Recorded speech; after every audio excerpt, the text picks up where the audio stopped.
2015 adalah 11,605 kes, iaitu bersama dengan 66,2%. 14 Oktober 2020 yang telah ditangani sebanyak 660 kes baru telah dilaporkan.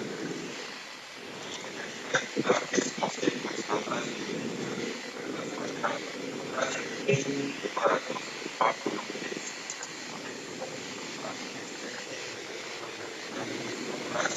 Adalah yang kesemua mereka telah dihasilkan dari kawasan.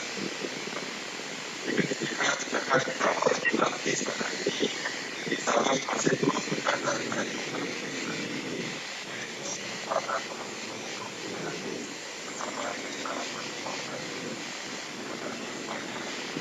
Makin banyak aktiviti saling sedang dilakukan. Jurusan kerja tersebut telah dapat dilakukan. Negeri Putih Kedah juga mencatatkan sebanyak 113 kes iaitu bersama dengan tujuan 100, yang mana 109 kes adalah daripada kawasan tersebut yang melibatkan gejala besar, gejala kemungkinan dan gejala kes daripada kluster penjara Reman dan kluster penjara Seberang Perai. Kes-kes sememangnya terasing dalam penjara. Negeri-negeri Lembah Kelang pula merangkumi 11.5% daripada jumlah keseluruhan kes, iaitu negeri Selangor mencatatkan 68 kes. Wilayah Persekutuan Kuala Lumpur mencatatkan 7 kes dan wilayah Persekutuan Putrajaya 1 kes. Ingin dimaklumkan daripada 660 kes baru yang dilaporkan, terdapat 6 kes import yang telah mendapat jangkitan daripada luar negara yang melibatkan 2 warga negara dan 4 bukan warga negara, iaitu mereka pulang pada Singapura 3 kes, daripada negara Indonesia 2 kes dan daripada negara Filipina 1 kes.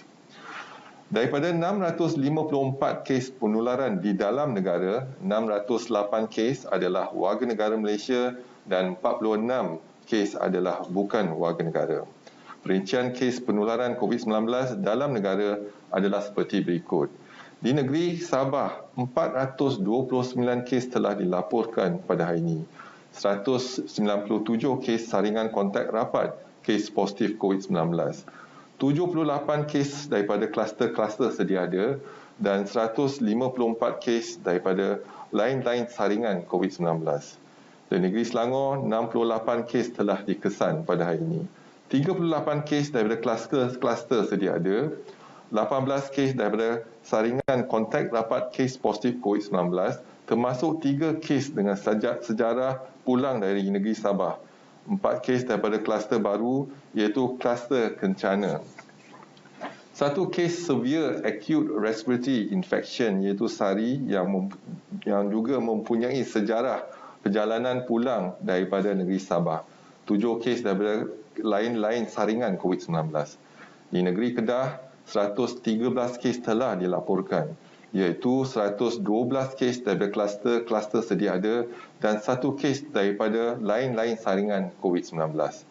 Di negeri Pulau Pinang, 17 kes daripada kluster sedia ada dan di negeri wilayah Persekutuan Labuan, 7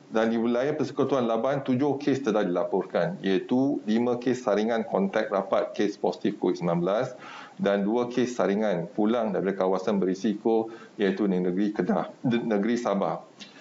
Di wilayah Persekutuan Kuala Lumpur pula, 7 kes telah dilaporkan, iaitu 3 kes daripada kluster sedia ada, 2 kes daripada kluster baru iaitu kluster Kencana dan 1 kes saringan pulang dari negeri Sabah dan 1 kes daripada saringan kontak rapat kes positif COVID-19.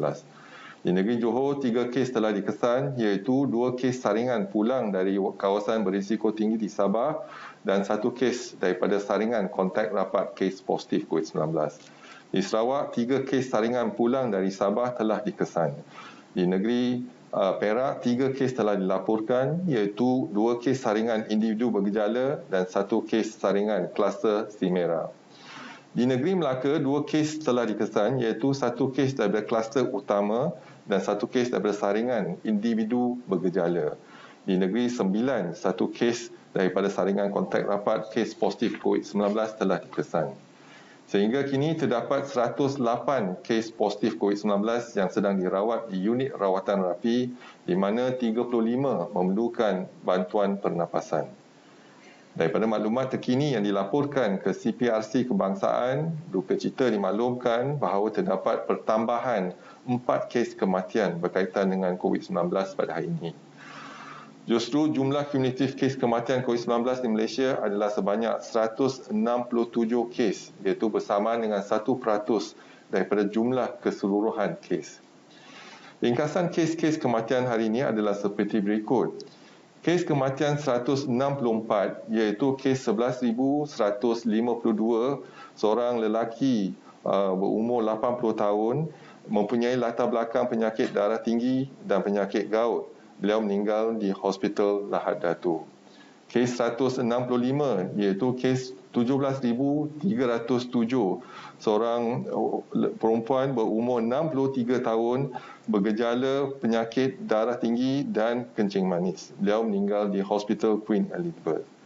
Kes ke-166 iaitu kes 17,308 seorang wanita berumur 73 tahun penyakit darah tinggi dan meninggal di Hospital Duchess of Kent.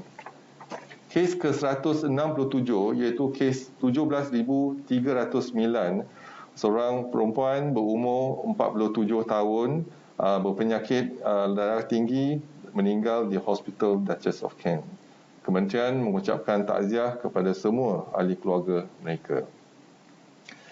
Kementerian Kesihatan ingin memaklumkan bahawa terdapat 1 kluster baru yang telah dikenal pasti hari ini iaitu melibatkan daerah Ulu Langat, Petaling, Kelang dan Gombak di negeri Selangor. Ceras di wilayah Persekutuan Kuala Lumpur serta daerah Johor Bahru, Batu Pahat dan Pontian di negeri Johor. Kes indeks bagi kluster ini iaitu kes ke 13,805 telah dikenal pasti positif COVID-19 hasil saringan individu bergejala pada 7 Oktober 2020 dan telah dimasukkan ke Hospital Sungai Buloh. Saringan kontak rapat telah mengenal pasti 16 lagi kes positif COVID-19. Sehingga 14 Oktober 2020 jam 12 tengah hari, sejumlah 23 individu telah disaring di mana 17 kes dikesan positif COVID-19, 4 individu negatif dan 2 individu masih menunggu keputusan. Sejak beberapa hari kebelakangan ini, terdapat peningkatan jumlah kluster-kluster baru yang dilaporkan terutama di Semenanjung Malaysia, di samping peningkatan kes dalam kluster-kluster yang sedia ada. Berikutan daripada peningkatan jumlah kes dan kluster yang aktif ini, terdapat beberapa daerah di Semenanjung Malaysia yang telah berubah menjadi zon kuning dan merah. Sehingga 14 Oktober 2020, sebanyak 52 daerah dilaporkan menjadi zon kuning dan sebanyak 19 daerah telah menjadi zon merah di seluruh Semenanjung Malaysia. Pelbagai tindakan diambil oleh Kementerian Kesihatan, misalnya dengan menjalankan active case detection, meneruskan aktiviti-aktiviti surveillance di klinik-klinik sentinel dan hospital-hospital, aktiviti pembersihan dan nyakuman serta meningkatkan ujian pengesanan, pengasingan dan rawatan kepada dalam komuniti. Dalam masa yang sama, kementerian dengan kerjasama pelbagai agensi berusaha memberikan penjelasan, khidmat nasihat dan didikan kepada masyarakat agar terus membudayakan norma baru kehidupan agar kita dapat memutuskan rantaian penularan jangkitan COVID-19. Oleh itu, kementerian ingin mengajak rakyat Malaysia dari semua lapisan masyarakat untuk terus bersatu dan bersama-sama dalam perjuangan membendung penularan COVID-19 sebelum situasi pandemik ini menjadi lebih parah. Masyarakat, komuniti dan individu perlu berganding bahu dalam usaha ini dan sama-sama mematuhi segala prosedur operasi standard iaitu SOP yang telah ditetapkan. Kementerian Kesihatan ingin menasihati orang ramai agar terus patuhi saranan serta nasihat-nasihat kementerian yang sering ditekankan. Jadikanlah nasihat-nasihat ini satu kebiasaan baru. Elakkan 3S dan 3C, iaitu elakkan kawasan yang sesak, crowded places. Elakkan kawasan yang sempit, confined spaces. Dan elak bersembang atau bertutur dengan jarak yang dekat, close conversation. Amalkan 3W, iaitu kerap mencuci tangan dengan air dan sabun, memakai alat peletup muka di tempat awam yang telah diwajibkan oleh pihak Majlis Keselamatan Negara mulai 1 Ogos 2020 atau jika bergejala. Dan amaran daripada kementerian yang sering ditekankan ialah berkonsep kepada peringatan, elakkan bersalaman, bersentuhan termasuk melagakan mana-mana bahagian tubuh badan sebagai menggantikan cara kebiasaan bersalaman. Amalkan etika batuk dan bersin yang betul. Dapatkan rawatan segera jika bergejala. Duduk di rumah dan elakkan kunjung-mengunjung. Lakukan aktiviti disinfeksi dan pembersihan di kawasan yang kerap disentuh. Patuhilah kepada SOP sebagai norma baru. Syarat-syarat seperti yang ditetapkan di bawah Perintah Kawalan Pergerakan. Orang yang berisiko tinggi seperti kanak-kanak, bayi, warga emas perlu dilindungi. Manakala individu tidak sihat dan bergejala, dikehendaki segera menjalani pemeriksaan kesihatan. Penjarakan fizikal sekurang-kurangnya 1 meter diamalkan pada setiap masa. Kementerian akan terus memantau perkembangan kejadian jangkitan dalam negara dan juga di luar negara melalui maklumat yang diperolehi daripada WHO. Orang awam akan sentiasa dimaklumkan sebarang perkembangan terkini dan kementerian akan memastikan langkah pencegahan dan kawalan dilaksanakan secara berterusan.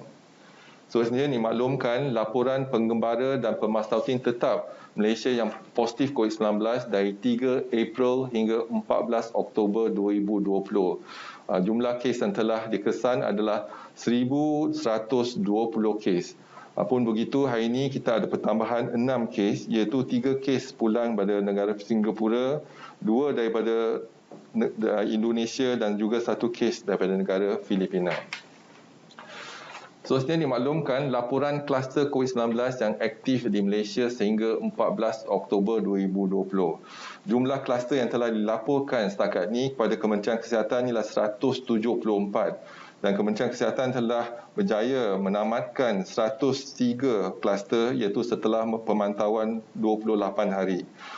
Terkini kluster yang aktif adalah 70 kluster dan pada hari ini 28 kluster ada pertambahan kes iaitu kluster Tembok ada pertambahan 109 kes menjadikan jumlah keseluruhan 1,443 kes. Jumlah individu yang disaring ialah 6,682 individu dan 12 individu masih dirawat di unit rawatan rapi melibatkan 1 kes kematian untuk kluster Tembok. Kluster ramai-ramai di Sandakan Sabah ada pertambahan 39 kes menjadikan jumlah keseluruhan 116. Jumlah individu yang saring adalah 658. Kluster 7 Serangkai di Tuaran Sabah ada pertambahan 24 kes menjadikan jumlah keseluruhan 78 kes. Jumlah individu yang disaring setakat ini adalah 1,665 individu. Kluster yang keempat iaitu kluster penjara Reman di Timur Laut Pulau Pinang ada pertambahan 11 kes menjadikan jumlah keseluruhan 189 kes. Jumlah individu yang disaring setakat ini ialah 2,685 individu. Kluster Bah Manggis ada pertambahan 10 kes menjadikan jumlah kes ialah 19. Jumlah individu yang disaring ialah 565 individu. Kluster Simera ada pertambahan 9 kes menjadikan jumlah keseluruhan 31. Jumlah individu yang disaring ialah 255. Kluster Kencana iaitu kluster yang baru ada pertambahan 6 kes menjadikan jumlah keseluruhan 17 kes. Jumlah individu disaring 23. Kluster Penjara Seberang Perai ada pertambahan 6 kes yang menjadikan jumlah kes ialah 9. Individu yang disaring setakat ini ialah 226. Kluster Utama ada pertambahan 5 kes menjadikan jumlah kes ialah 27. Jumlah individu yang disaring 283. Kluster Bena di Sabah ada pertambahan 5 kes menjadikan jumlah keseluruhan 19 kes dan jumlah individu disaring setakat ini ialah 71. Kluster Tasik ada pertambahan 4 kes menjadikan jumlah kes 17. Jumlah individu disaring 248. Kluster Benteng Lahad Datu ada pertambahan 3 kes dan jumlah kes setakat ni adalah 1018 kes. Dan jumlah individu yang telah kita saring di Sabah ialah 16,411. Kluster Jalan Meru ada pertambahan 3 kes menjadikan jumlah kes 102. Jumlah individu yang disaring adalah 923. Kluster Bah Tropicana ada pertambahan 3 kes menjadikan jumlah keseluruhan 29 kes. Jumlah individu yang disaring adalah 398. Kluster Sungai Wei ada pertambahan 3 kes menjadikan jumlah kes 28, jumlah individu yang disaring 207. Kluster Seri Anggerik ada pertambahan 3 kes menjadikan jumlah kes 22, jumlah individu disaring 97. Kluster Laut di Kunak Sabah ada pertambahan 2 kes menjadikan jumlah kes 117, jumlah individu yang disaring 617. Kluster Benteng Pelabuhan Kelang ada pertambahan 2 kes menjadikan jumlah kes ialah 56. Jumlah individu disaring 422. Kluster Bah Kenangan di Ulu Langat ada pertambahan 2 kes menjadikan jumlah kes 20 dan jumlah individu disaring 38. Kluster Bah Ros ada pertambahan 2 kes menjadikan jumlah kes 11. Jumlah yang individu yang disaring 552. Kluster Kolong di Keningau, Sabah ada pertambahan 2 kes menjadikan jumlah kes 10. Jumlah yang disaring 107. Kluster Pulau ada pertambahan 1 kes menjadikan jumlah kes 53. Jumlah yang disaring adalah 1,036 individu. Kluster Bestari ada pertambahan 1 kes menjadikan jumlah kes 20. Jumlah yang disaring 48. Kluster Baiduri di Ulu Langat, Selangor ada pertambahan 1 kes menjadikan jumlah kes 20 dan jumlah disaring 45. Kluster Selasih ada pertambahan 1 kes menjadikan jumlah kes 19 dan jumlah individu disaring 289. Kluster Bah Ketil ada pertambahan 1 kes menjadikan jumlah kes 15, jumlah yang disaring 473. Kluster Pantai ada pertambahan 1 kes menjadikan jumlah kes 9, jumlah yang disaring 319. Kluster Jalan Bomba di Sandakan, Sabah ada pertambahan 1 kes menjadikan jumlah kes ialah 6, jumlah yang disaring 92 individu. Dan 43 kluster aktif yang lain tiada pertambahan kes pada hari ini. Seterusnya kita lihat kepada laporan kapasiti 60 makmal COVID-19 yang menjalankan ujian RTK antigen setakat pada 13 Oktober 2020 ialah 38,154 ujian seharian dan semalam kita berjaya melaksanakan 16,472 ujian iaitu bersamaan dengan 43%. Seterusnya kita lihat laporan kapasiti harian 3 makmal COVID-19 di Sabah pada 13 Oktober 2020. Kapasiti maksima untuk 3 makmal ni ialah 2,500 dan sampel yang diterima semalam ialah 1,189 dan ujian yang dilaksanakan ialah 588 bersama dengan 24%. Dan dilaporkan jumlah kumulatif ujian RTK antigen sehingga 13 Oktober 2020 adalah sejumlah 280,970 ujian. Dan semalam iaitu 13 Oktober kita berjaya melaksanakan 4,919 ujian dan kadar positif keseluruhan ialah 2,134 bersamaan dengan 0.8%. Dan ujian RTK antigen lebih pada 50% dilaksanakan di negeri Sabah. Seterusnya, kesimpulannya pada hari ini kita mendapati 660 kes telah pun dilaporkan dan kita ada 6 kes jangkitan kes import dan yang selebihnya adalah penularan tempatan. Dan hari ini kita lihat di negeri Sabah kes yang tercatat ialah 429 berbanding dengan semalam ialah 443. Pertambahan kes hari ini kita lihat ialah dari negeri Kedah iaitu 113 kes dibandingkan dengan hanya 60 kes malam. Jadi pada keseluruhannya kita ada 660 kes. Seterusnya kalau saya pergi ke soalan, iaitu soalan pertama daripada bernama Iaitu semalam Tan Sri ada membuat pengumuman mengenai jemputan terhadap bekas pesakit COVID-19 bagi menyertai kajian membujur tindak balas antibodi neutralisasi di kalangan pesakit COVID-19 di Malaysia. Bagaimanakah prosedur kajian ini dijalankan dan mengapakah penjemputan ini dibuat secara terbuka melalui laman Facebook, serta apakah jaminan Kementerian Kesihatan bahawa data bekas pesakit ini tidak akan tersebar kepada pihak ketiga. Jadi pengumuman untuk ujian memangnya sering kita wawarkan di laman rasmi ataupun Facebook Kementerian Kesihatan. Misalnya contohnya kita melaksanakan kajian National Health and Mobility Survey dan makluman umum akan dibuat oleh Institut Kesihatan Umum di laman sosial Kementerian Kesihatan Malaysia. Makluman umum akan dalam kajian tersebut, tindakan antibody neutralisasi di kalangan pesakit COVID-19 di IMR akan dijalankan di IMR, dan maklumat ini akan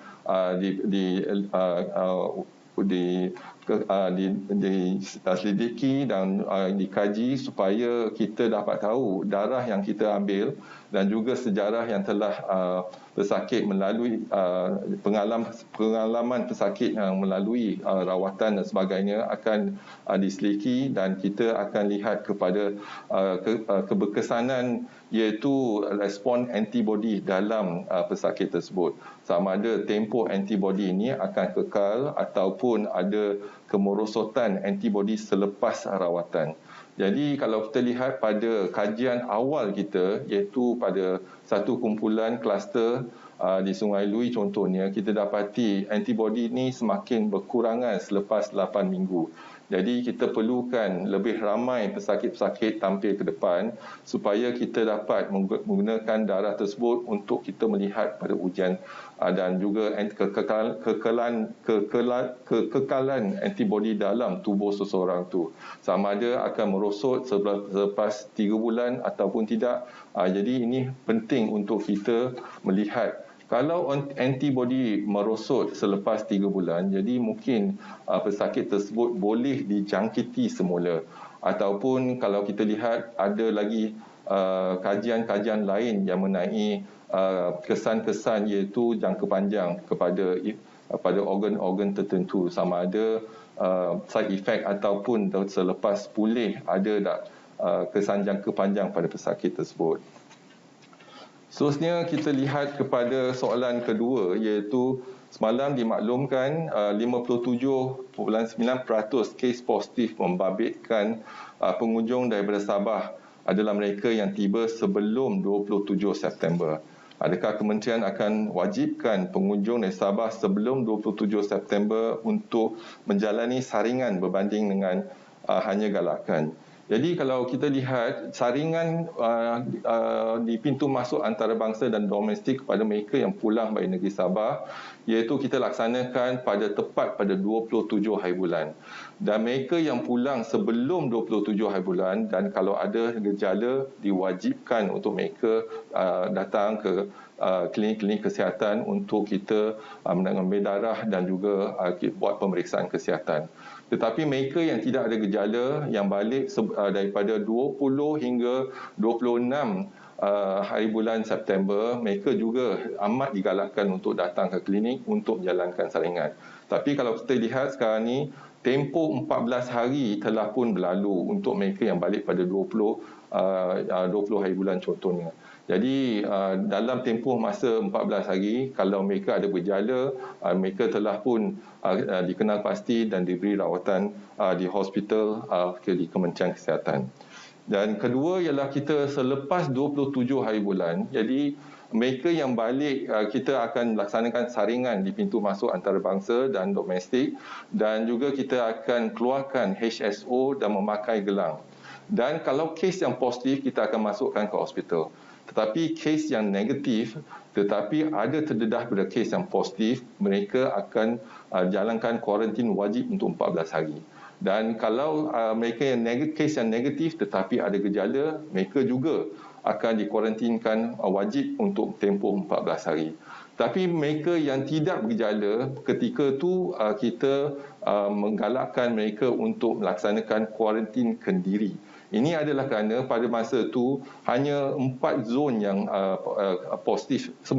Pada 27 hari bulan masih belum lagi diisytiharkan 4 zon ataupun 4 daerah di negeri Sabah ialah zon merah ataupun kawasan yang zon merah. Jadi bila diisytiharkan hanya 4. Tetapi pada 11 Oktober, iaitu baru-baru ni 11 Oktober 2020, semua kes yang pulang pada negeri Sabah akan dikeluarkan, akan diuji dan akan diswab dan HSO akan dikeluarkan dan semua akan pakai gelang untuk kuarantin tempoh 14 hari. Ini adalah wajib. Ini adalah kerana kalau kita lihat seluruh negeri Sabah telah dilaksanakan PKP bersyarat. Jadi ini adalah kawasan yang berisiko dan berisiko dah ada tinggi dan kita mewajibkan kuarantin 14 hari.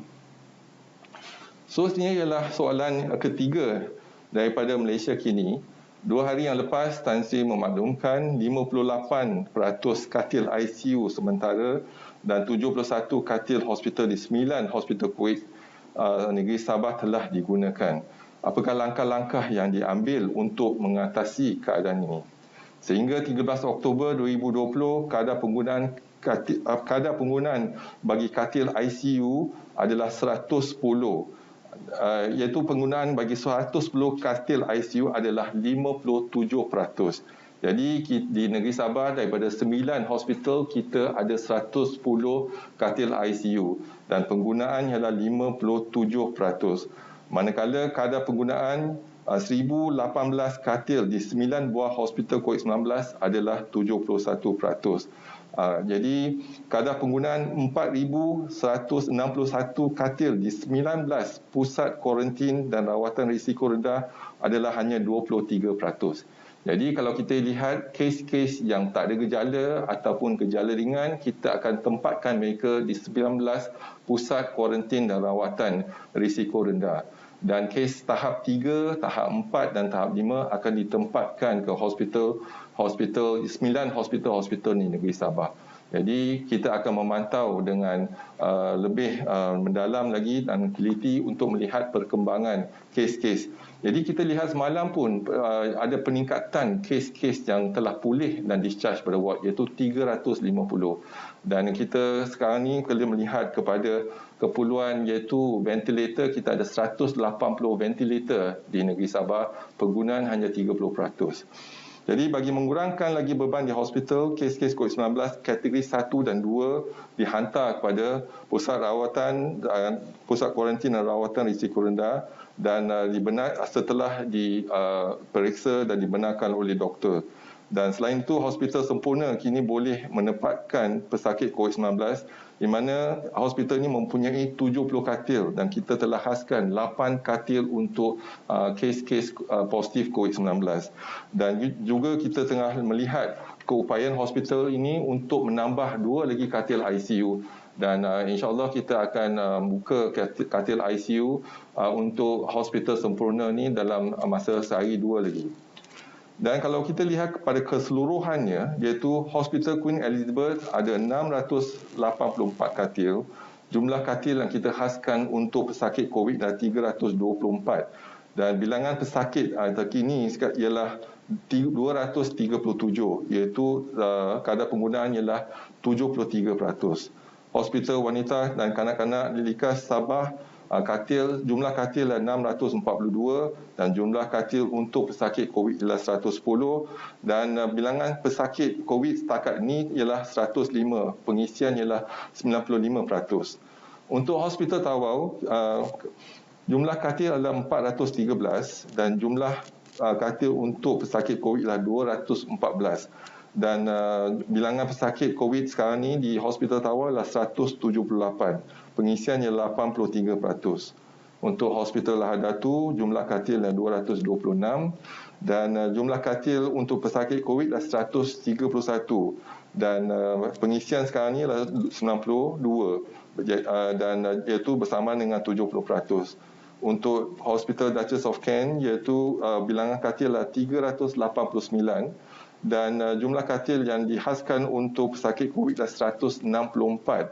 Bilangan pesakit setakat ni lah 87, iaitu pengisian 54%. Untuk Hospital Keningau, iaitu hospital yang ada 212 katil, kita haskan 35 katil untuk pesakit COVID dan pengisian hanya 18 bersama dengan 51%.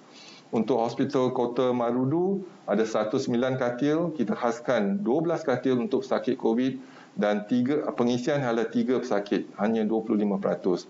Untuk Hospital Kudat, ada 152 katil dan kita haskan 2 katil untuk pesakit COVID, pengisian hanya 1 pesakit, iaitu 5%. Dan Hospital Sempurna ialah hospital yang kita ada 70 katil dan kita haskan 8 katil dan pengisian setakat ni ialah 2 katil, iaitu bersamaan dengan 25%. Dan saya sekali lagi ingin mengambil kesempatan ini untuk menasihati saya dan juga rakyat Malaysia untuk patuh kepada SOP. Terutamanya pastikan kita duduk di rumah kalau tiada urusan di luar. Kalau ada urusan di luar, urusan penting, pastikan kita patuh kepada SOP, iaitu amalkan penjarakan fizikal sekurang-kurangnya 1 meter, pastikan kita kerap mencuci tangan dan juga memakai penutup muka. Dengan 3 kaedah ini, kita boleh mengurangkan jangkitan penularan COVID-19 dalam negara kita. Jadi sama-samalah kita membantu Kementerian Kesihatan dan negara kita untuk membendung penularan jangkitan COVID-19 secepat mungkin. Sekian, wabillahi taufiq wal hidayah. Wassalamualaikum warahmatullahi taala wabarakatuh.